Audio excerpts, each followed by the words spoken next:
اللہ सुबहानहू व तआला के पाक नाम से शुरू, जो बड़ा मेहरबान और निहायत रहम फरमाने वाला है। नाज़रीन इकराम, हज़रत आदम अलैहिस्सलाम के दुनिया में आने के बाद उनकी औलाद दुनिया में खूब फली फूली, लेकिन एक मुद्दत गुजर जाने के बाद वो लोग खुदा को भूल गए और एक खुदा के बजाय उन्होंने मिट्टी और पत्थर के कई खुदा बना लिए। ना सिर्फ उनकी इबादत गाहें बुतों से अटी पड़ी थीं, बल्कि हर घर में बुत रखे हुए थे जिनकी वो पूजा करते और उनसे मुरादें मांगा करते थे। यही वो शिरक था जिससे अल्लाह ताला ने बार बार मना किया और वाज़े तौर पर फरमाया कि अल्लाह ताला मुशरिक को हरगिज़ नहीं बख्शेगा। शिरक के माने ये हैं कि अल्लाह ताला की ज़ातो सिफ़ात में किसी दूसरे को शरीक करना। हज़रत आदम अलैहिस्सलाम के बाद वक्तन फ़वक्तन अवाम की भलाई और बेहतरी के लिए नबी और रसूल तशरीफ़ लाते रहे, लेकिन शैतान ने हमेशा यही कोशिश की कि वो इंसानों को खुदाए वाहिद की इबादत से हटाकर शिरक और बुत परस्ती में मुब्तला कर दे। शिरक व बुत परस्ती, बुराइयों और फिस्को फजूर का यही ज़माना था जब खुदावंदे करीम ने हज़रत नूह अलैहिस्सलाम को नबूवत से सरफराज फरमाकर उनकी कौम की तरफ भेजा। हज़रत नूह अलैहिस्सलाम ने अपनी कौम को अल्लाह ताला के एहसानात जतलाकर सीधे रास्ते पर चलने की तलकीन की और उस बुरी राह से मना फरमाया जिस पर वो चल रहे थे, और उनको ये भी बता दिया कि अगर तुम बुतों को छोड़कर एक खुदा की तरफ रुजू न हुए तो तुम पर अजाब नाजल होने का खतरा है, और कहा कि मुझे अल्लाह ने तुम्हारी तरफ अपना रसूल बनाकर भेजा है। इस पर उन लोगों ने हज़रत नूह अलैहिस्सलाम का तमस्खर उड़ाया और कहा, भला ये बताओ कि तुम नबी कैसे बन गए?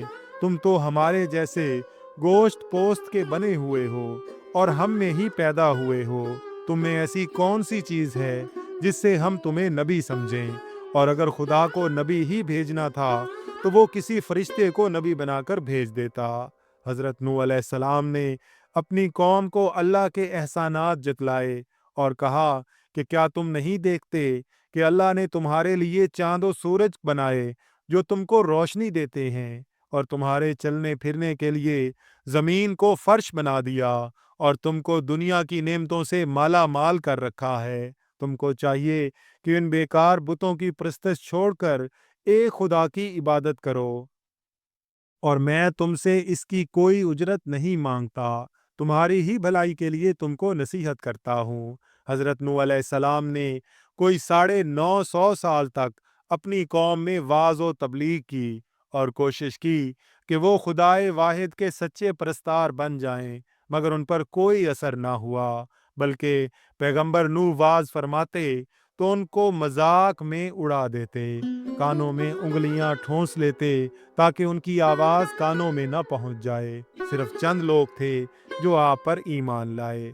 जब हज़रत नूह अलैहिस्सलाम बिल्कुल मायूस हो गए तो आपने फिर कौम को मुखातिब करके कहा कि मैं अब भी तुमसे कहता हूँ कि अपनी काफिराना रविश से बाज आ जाओ, वरना मुझे डर है कि कहीं तुम पर खुदा का कहर किसी सूरत में नाजिल न हो जाए। इस पर उन काफिरों ने हज़रत नूह अलैहिस्सलाम से कहा कि तुम इतनी मुद्दत तक दुआ करते रहे, कितने लोग हैं जिन्होंने तुमको नबी माना? यही चंद एक गरीब और रजील लोग हैं जो तेरे पैरोकार बन गए हैं। देख, हम तुझसे कोई झगड़ा नहीं करते, और ये जो तू रोज़ हमें अजाब से डराता है तो अपने खुदा से कह दे कि हम पर अजाब नाजिल कर दे। देखें तो सही कि वो अजाब कैसा है और हमारा क्या बिगाड़ लेगा। हम तेरा वाज सुनकर तंग आ गए हैं। अब कि अगर तुमने वाज किया तो याद रख, हम तुझको संसार कर देंगे।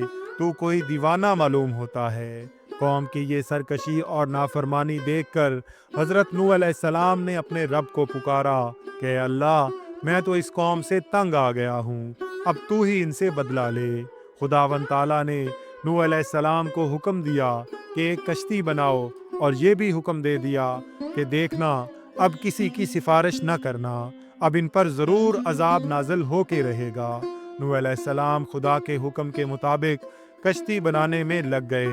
जब काफिर उधर से गुजरते तो मजाक उड़ाते کہ یہ کشتی خشکی پر چلاؤ گے؟ جب کشتی بن کر تیار ہو گئی تو خدا نے حکم دیا کہ اپنے اہل اور ان لوگوں کو کشتی پر سوار کر لو جو مجھ پر ایمان لے آئے ہیں، اور ہر جانور کا ایک ایک جوڑا بھی کشتی میں رکھ لو۔ جب سب لوگ کشتی میں بیٹھ گئے تو خدا کے حکم سے زمین کے سوتے پھوٹ پڑے، اور اس کے ساتھ ہی موسلا دھار بارش شروع ہو گئی۔ زمین پر پانی بڑھنے لگا اور نوح علیہ السلام کی کشتی پانی میں تیرنے لگی، لیکن وہ لوگ اب بھی مذاق کر رہے تھے۔ پانی بڑھا تو حضرت نوح علیہ السلام نے دیکھا کہ ان کا بیٹا پانی میں ڈوبنے لگا ہے۔ آپ نے اسے آواز دی کہ اب بھی اللہ تعالیٰ کی وحدانیت پر ایمان لے آؤ اور آ جاؤ تاکہ خدا کے عذاب سے بچ سکو، مگر اس نے جواب دیا کہ آپ جاؤ، میں کسی پہاڑ کی چوٹی پر چڑھ کر اپنی جان بچا لوں گا۔ حضرت نوح علیہ السلام نے کہا کہ اس وقت سوائے خدا کے کوئی بچانے والا نہیں ہے۔ اتنے میں پانی کا ایک ریلا آیا اور نوح علیہ السلام کے بیٹے کو بہا کر لے گیا۔ پانی تھا کہ تھمنے کا نام ہی نہ لیتا تھا، لمحہ بلمحہ بڑھ رہا تھا، یہاں تک کہ پہاڑ بھی اس میں غرق ہو گئے۔ دنیا کے نافرمان اور سرکش لوگ اس سیلاب میں فنا کے گھاٹ اتر گئے، اور نوح علیہ السلام کی کشتی جودی پہاڑ کی چوٹی پر جا کر ٹھہر گئی۔ اب خدا کے حکم سے سیلاب تھم گیا اور زمین نے سارا پانی اپنے اندر جذب کر لیا۔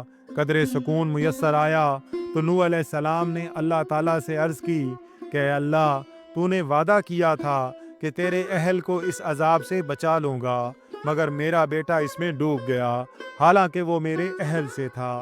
اس پر اللہ تعالیٰ نے جواب دیا کہ اے نوح، چونکہ تیرے بیٹے کے اعمال اچھے نہ تھے، اس لیے وہ تیرے اہل میں سے نہیں تھا، اور ہم سے اس چیز کا سوال نہ کر جس سے تو واقف نہیں ہے۔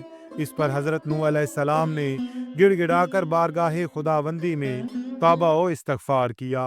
اب خدا نے نوح علیہ السلام کو حکم دیا کہ کشتی سے اتر جاؤ، تجھ پر اور وہ لوگ جو تجھ پر ایمان لائے ہیں ان پر ہماری رحمتیں اور برکتیں نازل ہوں گی، کیونکہ اس طوفان میں دنیا کے تمام لوگ ہی فنا ہو گئے تھے، صرف چند لوگ ہی زندہ بچے تھے۔